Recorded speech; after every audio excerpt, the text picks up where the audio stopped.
오늘 함께 보실 하나님 말씀은 구약 창세기 37장 12절부터 17절까지의 말씀입니다. 창세기 37장 12절부터 17절까지의 말씀, 우리 한 절씩 교독해서 봉독합니다. 12절 말씀 제가 먼저 읽습니다. 그의 형들이 세겜에 가서 아버지의 양떼를 칠 때에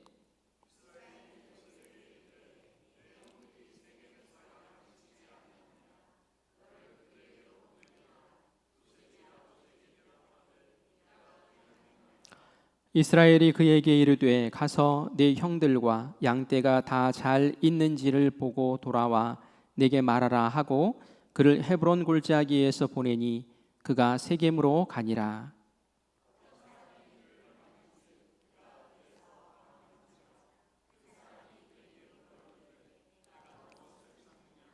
그가 이르되 내가 내 형들을 찾으오니 청하건대 그들이 양치는 곳을 내게 가르쳐 주소서.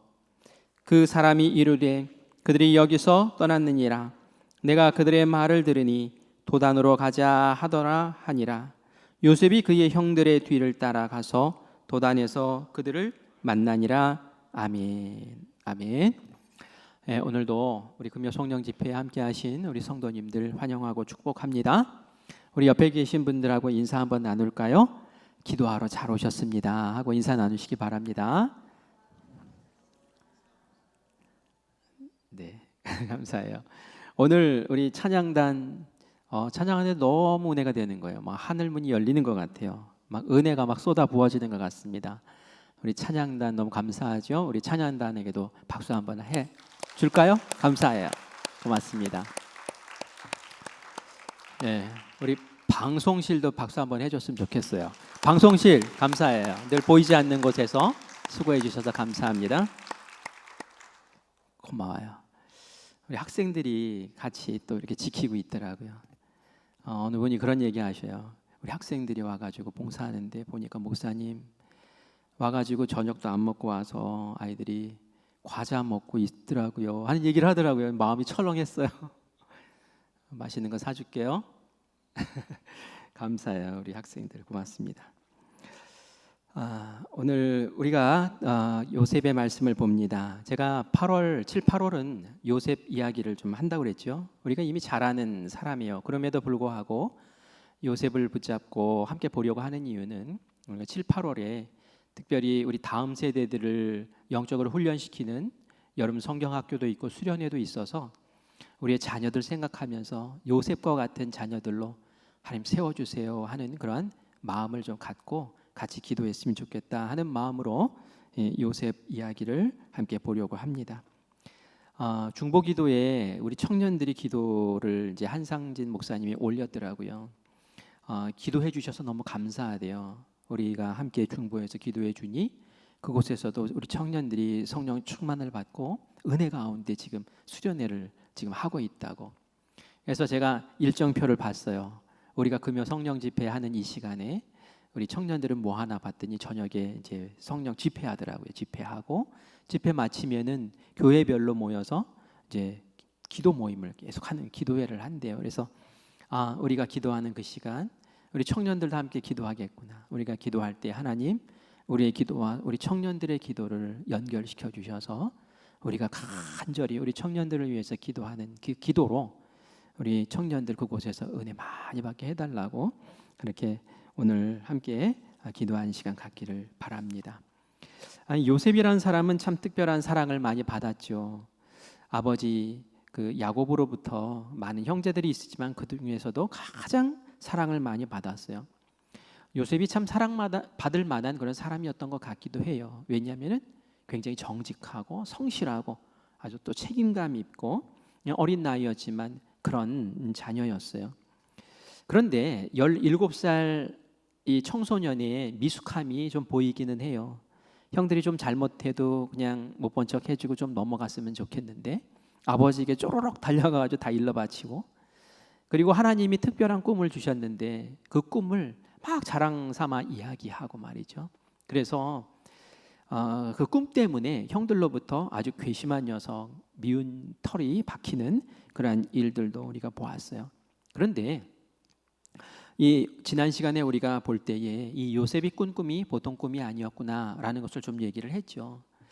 나중에 그 요셉의 그 아버지 야곱이 요셉에게 기도할 때, 축복 기도할 때, 죽기 전에 이제 축복 기도를 아들에게 쫙 해줬거든요. 그때에 너는 담장 너머로 이렇게 뻗은 나무와 같다. 그래서 많은 열매를 맺을 것이고 그 열매로 많은 사람들이 그 풍성함을 얻을 것이라는 그런 축복 기도를 해준단 말이에요. 근데 정말 요셉이 그런 삶을 살았고 그런 삶을 살았기 때문에 그 야곱이 그 아들의 그 삶의 모습을 보면서 축복을 해줬는데 그 모습이 꼭 예수님 같아요. 그렇죠? 예수님이 어느 곳에 있든지 병자를 고쳐주고 마음이 아픈 자들을 치료해 주시고 또 곤고한 사람들 회복시켜 주시고 사회 속에서 소외되었던 사람들 다 품어 안아서 용기 있게 일으켜 세워주시고 복음 전에서 하나님 나라 갈 수 있도록 이렇게 영혼도 살려주시고 몸도 살려주시고 하는 그런 일들을 예수님이 복의 통로처럼 그렇게 하셨는데 야곱이 꼭 그랬거든요. 야곱이 있는 곳마다 보디발의 집도 번창하고 감옥에 가면 감옥이 또 잘 되고 나중에 이집트의 총리가 되었을 때는 그 흉년 속에 굶어 죽을 수밖에 없는 이집트의 그 미래를 예측하고 그리고 미리 대비해서 이집트 사람들 살려내고 주변 나라 살려내고 그리고 자신의 가족들도 다 살려내는 그러한 살리는 사람, 그 복의 통로가 되는 것을 봐요. 그래서 제가 지난주에 그런 말씀드렸어요. 우리 자녀들 위해서 기도할 때에 이 기도합시다. 담장 너머로 쫙 뻗은 그런 나무 같은 자녀 되게 해달라고. 이 세상에서 명예 얻고 이 세상에서 돈 많이 벌고 이 세상에서 뭐 박수 받고 사는 그런 인생 되려고 아둥바둥하는 그런 자녀 말고 어느 직업을 갖든지 그 직장 직업 안에서 정말 담장 너머로 뻗은 나무 같은 그 축복의 통로들이 되게 해달라고 기도한다면 이것이 얼마나 좋겠느냐는 거예요. 제가 이전에 어떤 청년이 그런 얘기 하더라고요. 제가 좀 마음이 좀 뜨끔한 말을 한번 들었어요. 제가 이제 뭐 설교하는 가운데 그랬던 것 같아요. 어느 청년이 이제 막 의전원 대학원 들어가서 막 공부하고 열심히 해가지고 의사 이제 시험 합격을 했어요. 그래서 설교 가운데 이제 그 청년에 대한 이야기를 하면서 그 청년이 이제 어려운 환경 속에서 이제 그렇게 이겨내고 했기에 제가 이렇게 얘기를 했는데 그런데 나중에 이제 한 청년이 저한테 와가지고 그런 얘기를 하더라고요. 목사님, 의사 된 사람만 칭찬해 주시는 건가요? 하고 얘기를 하더라고요. 근데 제 마음이 철렁했어요. 아, 그래. 나도 모르게 사회에서 의사 되면은 박수 쳐주고 또 인정해주고 하니까 나도 모르게 강단에서 얘기할 때 의사가 되면은 성공한 거고 뭐 다른 직업 가지면 성공한 거 아닌가요? 나도 모르게 기준이 이렇게 돼 있었구나라는 것을 깨닫고 그때 회개했어요. 중요한 게 뭡니까? 무슨 직업을 갖든지 그 직업 안에서 하나님의 나라를 이루어드리기 위해서 복의 통로가 되기 위해서 기도하고 정말 요셉처럼 사는 그 사람이 성공한 거 아니겠어요? 그렇죠? 그래서 이 요셉의 이 모습 우리 다음 세대의 모습 되기를 바라고 우리 자녀들의 모습 되기를 간절히 바랍니다. 우리 요셉 얘기를 또 계속 이어나갈 거예요. 오늘 우리가 본 말씀은 창세기 37장 12절부터 보았는데 36절까지의 말씀을 우리가 오늘 함께 봅니다.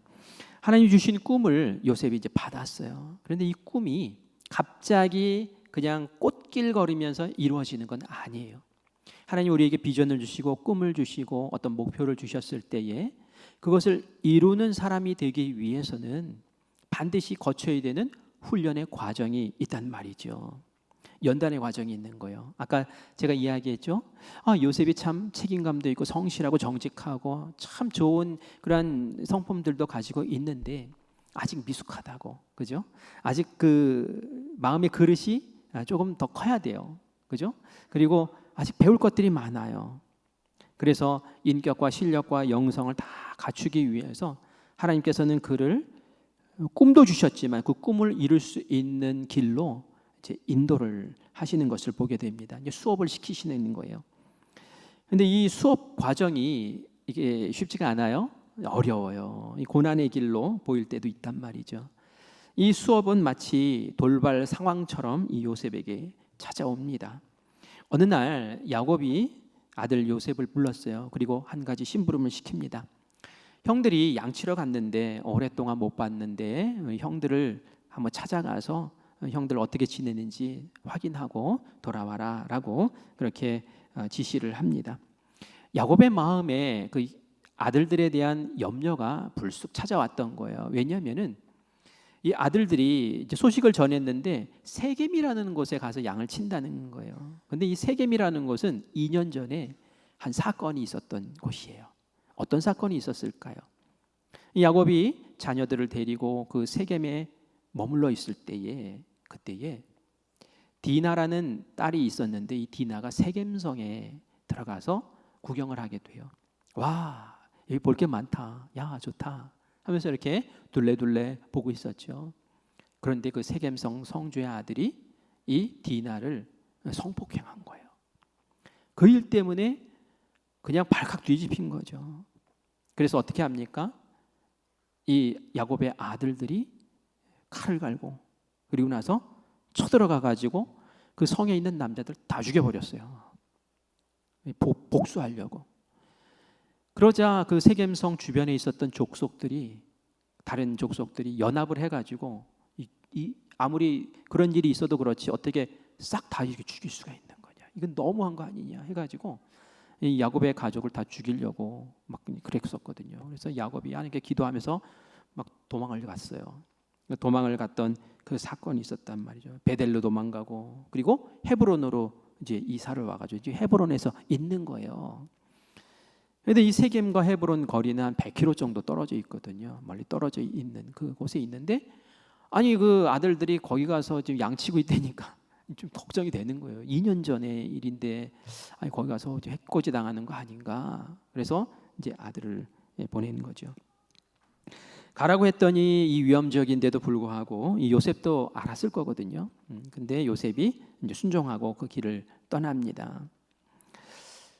그런데 이 세겜에 도착했는데 형들이 있었을까요? 없었을까요?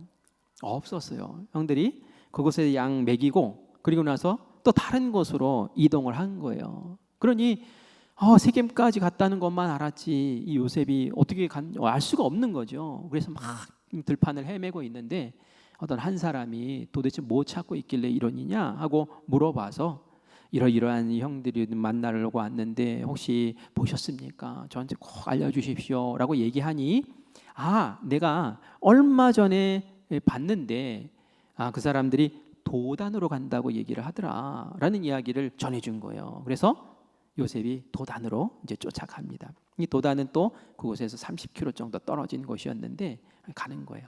참 요셉이라는 사람이 참 책임감 있죠. 그죠? 여기 왔는데 없네?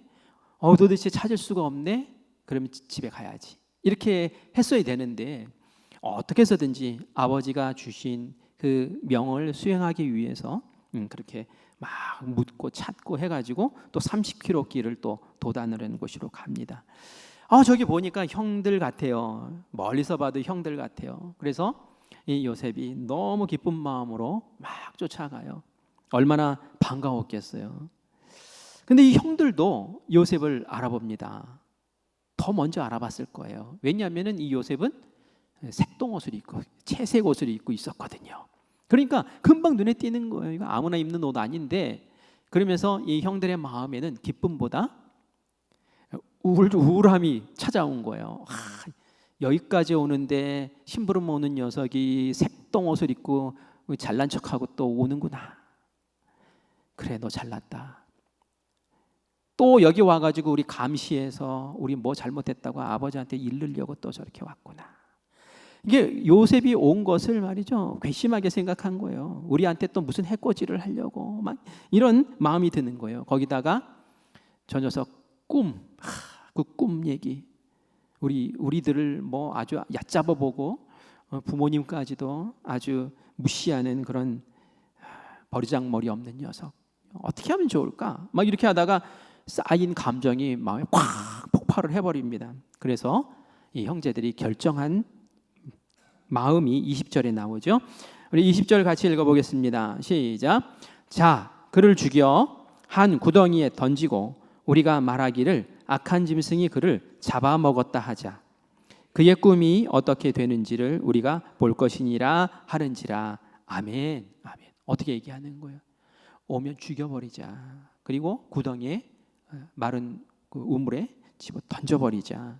이렇게 얘기한 거예요. 그리고 아버지에게는 가서 뭐 짐승에게 잡아먹혔는가 봅니다 라고 이렇게 거짓말로 이걸 넘겨버리자.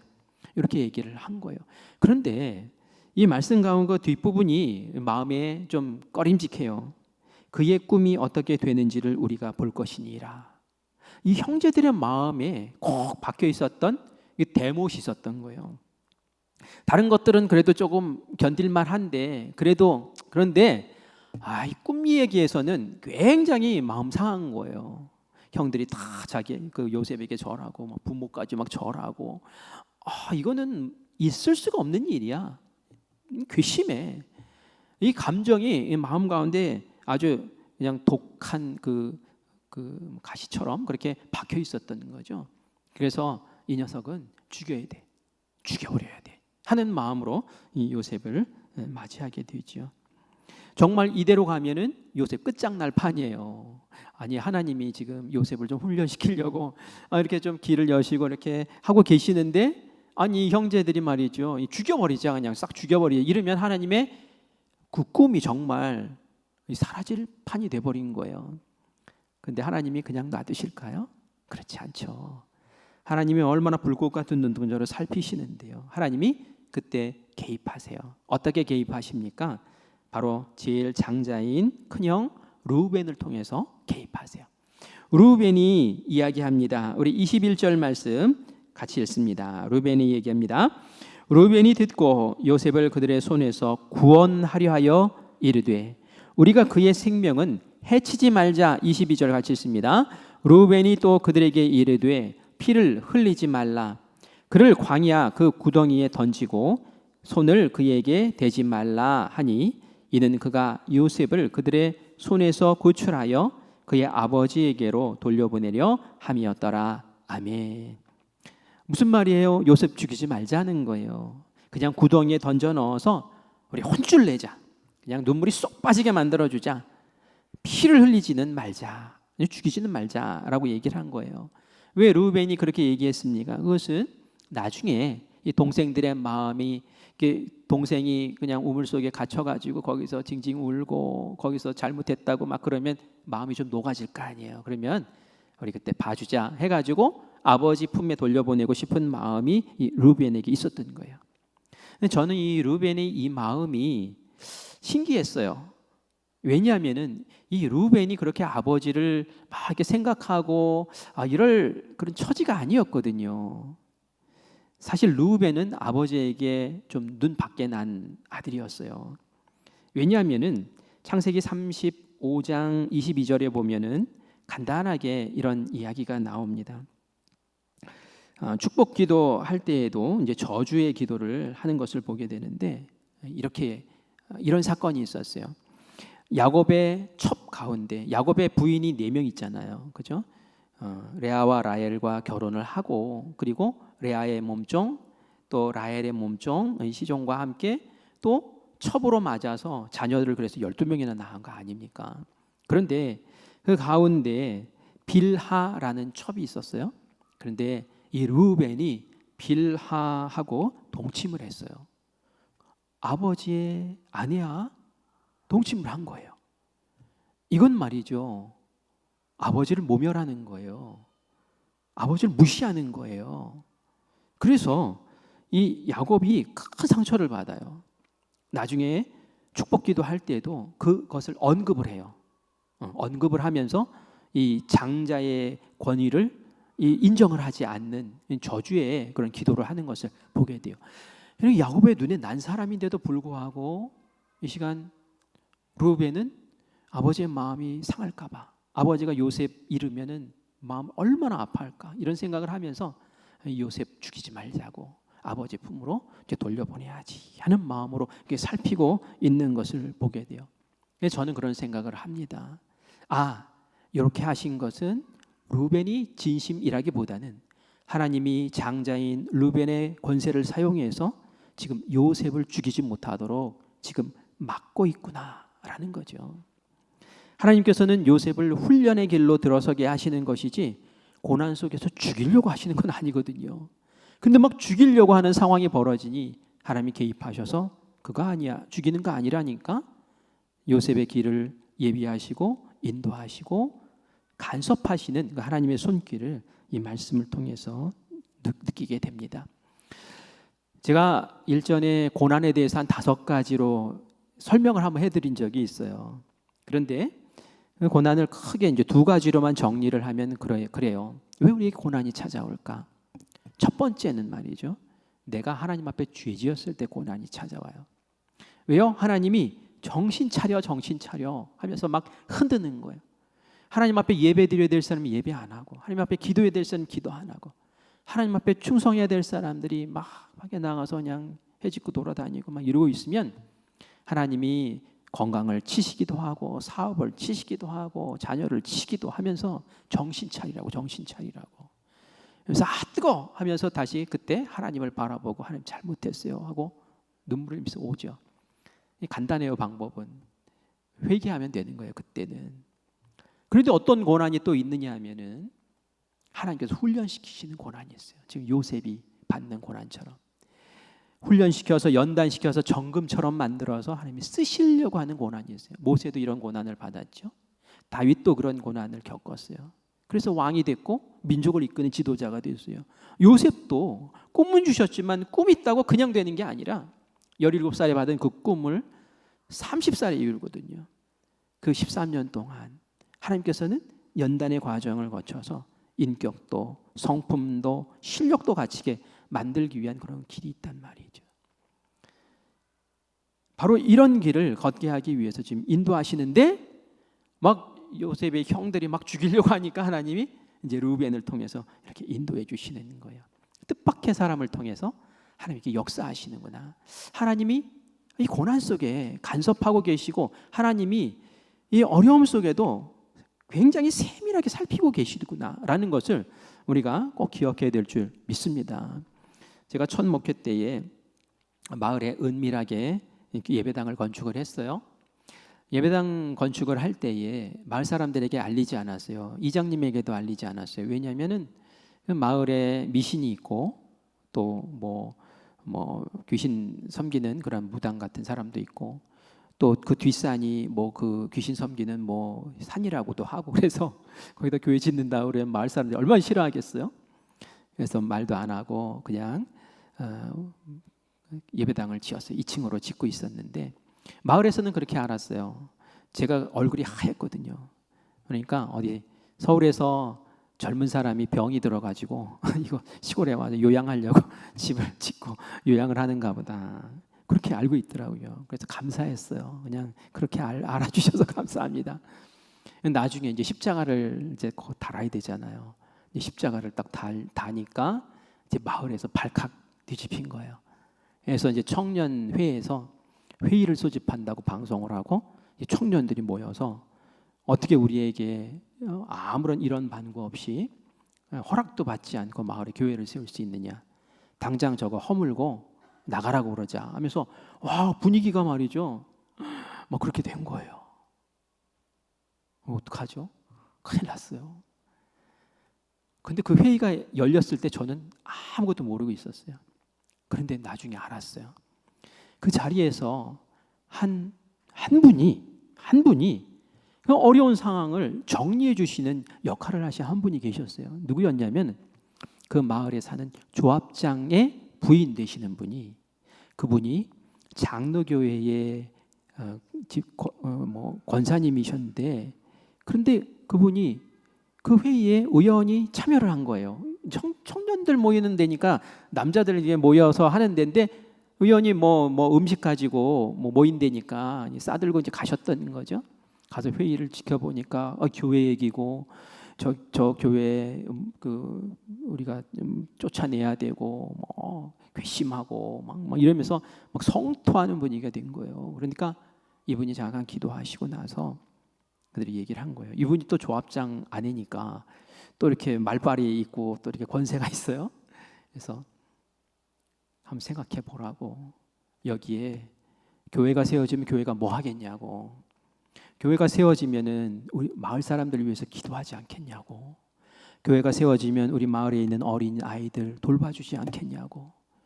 교회가 세워지면 우리에게 해를 끼치겠냐고. 좋은 건 하겠냐고. 이러면서 얘기를 하면서 결국은 설득을 시킨 거예요. 그래가지고 거기서는 더 이상 얘기하지 않고, 그리고 이장님이 저를 부르시더라고요. 가가지고 혼났잖아요. 이장님이 그래도 나랑 가깝게 이게 지내고 그래서 잘 지냈는 줄 알았는데 어떻게 나한테조차도 얘기를 안 하냐고. 그래서 죄송하다고. 사실은 여차여차해서 이야기하면은 못하게 할 것 같아서 제가 그렇게 했노라고 이실직고 하고 도움을 구했죠. 근데 참 감사한 일이 벌어진 거예요. 근데 제가 그 조합장 부인에 대해서 참 이상하다라는 생각을 했어요. 왜 그런지 아세요? 그분이 그 읍내에 있는 역사가 오래된 장로교회의 권사님이라고 그랬잖아요. 그런데 그분이 우리 교회가 생기는 거를 보고 와서 기도해 주는 걸 보고는 어떻게 소문을 냈냐 하면은 저거 이단이야 라고 소문을 냈던 장본인이에요. 저 교회 이단이야 막 이러면서. 그러니까 분명히 개척되는 이 교회에 대해서 비난하고, 왜냐하면 이제 교인 뺏어갈까 봐 그랬는지도 모르겠어요. 전도 지역이 겹쳐서 그런지도 모르겠어요. 하여간 뭐 그렇게 얘기하셨던 분인데 그분이 결정적인 순간에 그렇게 도와주시더라고요. 꼭 루벤처럼. 루벤이 그렇게 했던 것처럼. 그래서 하나님이 역사하셨구나. 하나님이 그렇게 또 쓰시는구나. 하나님이 그렇게 마음이 다치고 어려운 사람 같은 그 사람을 어떻게 하나님께서는 이렇게 간섭하셔서 그렇게 하시는구나라는 것을 느꼈어요. 하나님은 말이죠, 이렇게 간섭하시고 개입하시고 역사하는 분이신 줄 믿습니다. 역사하는 분이에요. 우리 고난이라고 해서 어려워할 거 없어요. 딱 고난, 어려움, 시련이 있을 때 생각해 보세요. 내가 당하는 이 시련과 고난이 내가 죄지어서 그런 건지, 그럼 회개하면 돼요. 그런데 죄짓지 않고 하나님 앞에서 충성하며 살려고 애썼고 하나님 앞에서 꿈과 비전을 이뤄드리려고 애썼는데, 나도 최선을 다하려고 애썼는데 찾아온 고난이고 어려움이고 시련이면 하나님께서 나를 지금 연단시키고 훈련시키고 내 가정을, 나의 자녀를 지금 정금처럼 다듬어 가시는 길이구나. 그리고 하나님께서는 지금 이 사람을 쓰셔서 이렇게 역사하고 계시고 이 상황을 쓰셔서 이렇게 인도하고 계시는 것이겠구나 라고 믿는 믿음의 눈을 활짝 여시고 주눅들지 말고 그 길을 함께 걸으시기를 간절히 축원합니다. 하나님이 이렇게 개입하시고 간섭하시는데 요셉은 마음이 어땠을까요? 전혀 모르는 상황이었기 때문에 멘붕이 왔죠. 반겨줄 줄 알았던 형들이 자기 죽이겠다고 구덩이에 집어넣어요. 나올 방법이 없는 거예요. 잘못했다고 살려달라고 막 울부짖는데 형들은 모른 척합니다. 얼마나 억울해요. 자기는 지금 뭐 때문에 온 거예요? 형들 안위가 걱정되어서 정말 형들 사랑하는 마음으로 왔는데 그냥 구덩이에다 집어넣고 죽이겠다고 하니 얼마나 서글프고 얼마나 속상하겠어요. 아주 가까운 사람이 자기를 이렇게 배신을 했으니 얼마나 답답합니까? 정말 캄캄한 마음으로 벽을 볼 때 뭐 캄캄하겠죠. 하늘을 봐요. 하늘을. 우물 위에 뚫려 있는 파란 하늘. 하늘을 보며 하나님께 기도했죠. 하나님, 방법이 없습니다. 하나님, 나갈 길도 없습니다. 하나님, 형들이 저를 죽이려고 하는데 저는 힘도 없고요. 저는 뚫고 나갈 길도 없습니다. 하나님 살려주세요 하고 이 요셉은 하나님만 바라며 기도할 수밖에 없었겠죠. 어떻게 됐을까요? 이미 다 알고 계시죠? 루벤이 형제들 몰래 이 요셉을 딱 건져서 야 아버지에게 가 하면서 딱 보내줬을까요? 아니요. 그렇게 처리되지 않았어요. 형제들이 밥을 먹으면서 두런두런 얘기를 하는데 이게 우물 속에 들려오는 이야기가 어떤 얘기였을까요? 죽여버리자라는 얘기가 자꾸 오는 거예요. 어떤 형제가 얘기합니다. 요셉 저거 그냥 그대로 뒀다가 그냥 어떻게 할까? 돌려보내면 안 되지. 돌려보내면 제가 다 일러 바칠 거야. 아버지가 그 이야기 들으면은 가만 놔두겠어? 우리 그러면은 큰일 나. 죽여버리자. 죽여서 깨끗하게 처리해버리자. 이참에 그렇게 하자. 막 이런 얘기들이 막 들려오는 거예요. 그런데 이런 얘기를 하고 있는데 르우벤이 그 자리에 없어요. 장자가 그래도 맏형이니까 힘이 있으니까 야 그러지 마. 딱 이렇게 정리를 해줘야 되는데 막 웅성웅성하는 소리는 다 죽이자 이런 쪽으로 딱 가는 거예요. 아 하나님이 또 간섭하시자면 안 될 상황이에요. 이때 하나님이 누구를 쓰시냐면 네 번째 아들 유다를 쓰십니다. 유다에게 말하게 하세요.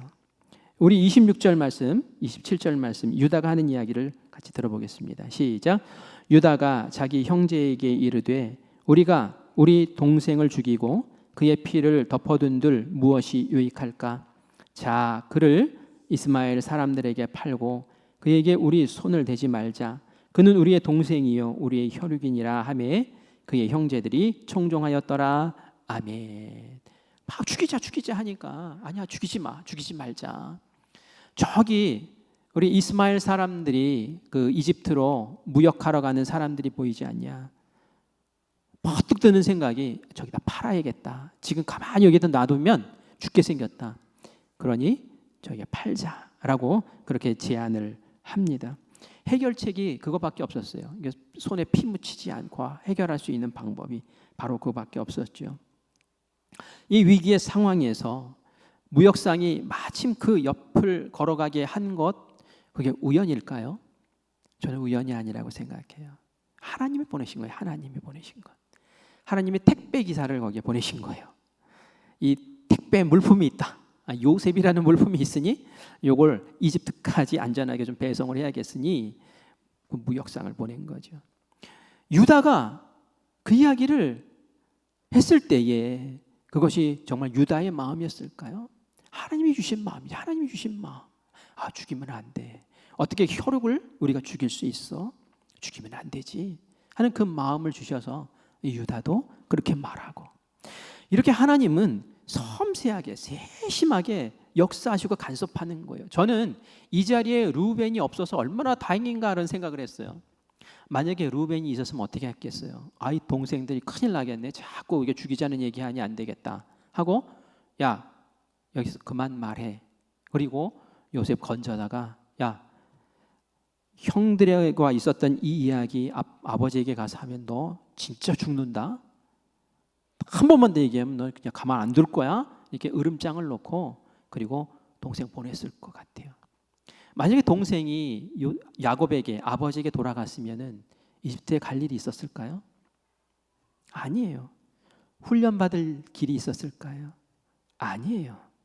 하나님이 르우벤도 잠깐 딴 곳에 가게 두신 이유는 하나님께서 세밀하게 설계하시고 계획하신 그 일을 이끌어 나가시기 위함이에요. 지금 요셉은 당장은 어려워요. 당장은 눈물 나요. 당장은 막 부르짖고 호소하고 징징거려야 될 그런 상황이에요. 그러나 우리가 하나님의 눈으로 다시 한번 싹 살펴보면 그 모든 한 가지 되어지는 일들 가운데 하나님의 손길과 섭리가 다 개입되어 있고 간섭하고 계셨구나라는 것을 우리가 느끼게 된단 말이죠. 그렇죠? 그래서 우리가 어려움 속에 빠져 있을 때 나 하나님 앞에서 신실하게 살려고 애쓰는데도 하나님 내가 고난 가운데 있습니다 라고 할 때는 주저앉으면 안 된다는 거예요. 그때는 나에게 하나님의 시선을 주시고 하나님의 마음으로 다시 한번 내 상황과 형편을 둘러보게 하시고 하나님 이런 상황 가운데도 하나님 역사하실 것이고 하나님 이런 상황 가운데도 하나님의 계획이 있는 줄 믿습니다 하고 그 조각조각들을 맞추어서 나중에는 고개를 끄덕이며 하나님 그래서 이러셨군요 라고 고백할 그날을 바라보며 견뎌내고 그 길을 하나님의 소망 두고 살아갈 수 있는 우리가 되기를 간절히 축원합니다. 루벤이 돌아왔어요. 29절 말씀 같이 읽겠습니다. 시작. 루벤이 돌아와 구덩이에 이르러 본즉 거기 요셉이 없는지라 옷을 찢고 아우들에게로 되돌아와서 이르되 아이가 없도다. 나는 어디로 갈까? 도대체 이거 어떻게 했냐? 이 루벤 마음 어떤 거예요? 정말 돌려보내고 싶었던 거예요. 그런데 루벤이 뜻대로 됐으면 일 다 뒤틀어지는 거죠. 오히려 그 노예 상들에게 요셉을 파는 것이 하나님께서 예비하신 이집트까지 배송할 수 있는 하나님이 마련하신 귀한 방법이었다라는 겁니다. 형제들이 요셉을 판 것을 감추기 위해서 요셉의 옷에 염소의 피를 묻히고 아버지 가져갔어요. 아버지는 그 옷을 붙잡고 통곡을 합니다. 2년 전에 라헬이 죽었는데, 사랑하는 라헬이 죽었는데 그 라헬이 낳은 정말 사랑하는 아들이 죽었으니 얼마나 대성통곡했을까요? 그런데 만약에 이 야곱이 하나님의 계획과 하나님의 뜻을 알았다면 통곡했을까요? 우리가 몰라서 통곡하는 거예요. 모르니까 우는 거예요. 모르니까 슬픈 거고요. 모르니까 아픔 가운데서 이렇게 헤매는 거예요. 만약에 하나님이 울지 마, 네 아들 요셉 이집트에 갔고 이렇게 훈련시켜서 내가 이집트 총리 만들 거고 그것 때문에 네 가족도 다 살아날 거고 이 계획 다 알려주셨으면 요셉이 울 일이 야곱이 울 일이 없었겠죠. 그런데 모르니까 통곡하는 거예요. 우리도 모르니까 통곡하는 거예요. 우리도 모르니까 옷을 찢는 거예요. 그런데 우리가 하나님의 선하심을 믿고 함께 기도했으면 좋겠어요. 이 요셉은 정말 하나님이 인도하신 정확한 곳에 배송을 받습니다. 이집트로 갔을 때에 이 무역상들이 누구에게 이 요셉을 넘깁니까? 우리 36절 말씀 같이 읽겠습니다. 시작. 그 미디안 사람들은 그를 애굽에서 바로의 신하 친위대장 보디발에게 팔았더라. 아멘. 이집트에 얼마나 많은 사람들이 있어요. 그런데 평범한 집으로 가지 않고 그 이집트의 왕을, 바로 왕을 호위하는 그 친위대장 보디발이라는 사람의 집으로 딱 보내는 거예요. 그 사람이 이 요셉을 산 거예요. 이게 그냥 우연이 된 걸까요? 아니에요. 하나님이 거기에 배송을 한 거예요. 왜요? 그 자리가 가장 이 요셉을 미래의 총리 만들기에 가장 적합한 훈련 장소였기 때문에 그래요. 훈련소로 보낸 거예요.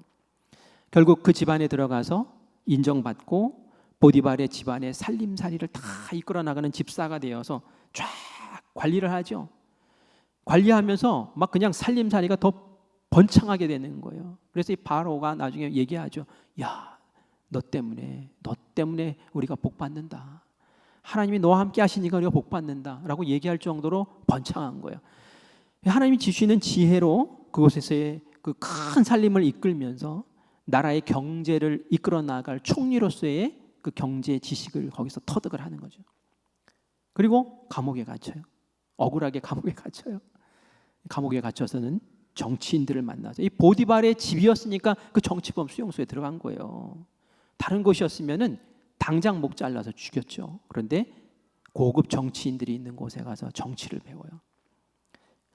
준비를 다 할 수 있는 곳에 정말 정확하게 하나님 보내신 줄 믿습니다. 어쩌면 내가 당하고 있는 어려움과 고난의 그 자리는 하나님이 나에게 최선의 것으로 마련해 주신 훈련의 장소에 있을지도 몰라요. 저는 제가 지금 이곳에 이렇게 서 있으면서 지난 날들을 둘러보죠. 지난 날들 제가 걸어왔던 일들, 특별히 고난이다라고 생각되어지는 그러한 고비고비들이 있단 말이죠. 근데 그 고비고비들을 볼 때에 하나님이 이것을 위해서 그때 이렇게 훈련시켜 주셨고 이것을 위해서 그때 이렇게 훈련시켜 주셨구나. 마치 요셉이 보디발의 집에서 연단받고 훈련받았던 것처럼 말이죠. 그래서 우리 자녀들이 힘들고 어렵고 고생할 때에 내 품에 안고 좀 돌봐주고 싶다. 이런 마음 가질 수 있지만 한번 보세요. 요셉이 만약에 형들부터 딱 구원받아가지고 갔다고 생각해 보세요. 내 새끼 얼마나 고생했냐 그러면서 안고 애지중지 길렀겠죠. 이집트 총리 됐을까요? 안 됐죠. 고생하고 수고하고 애쓰지만. 그래서 하나님 그래서 안 알려주신 것 같아. 만약에 이집트에 종으로 팔려갈 거고 뭐 감옥에 갇힐 거고 이 얘기해 주죠.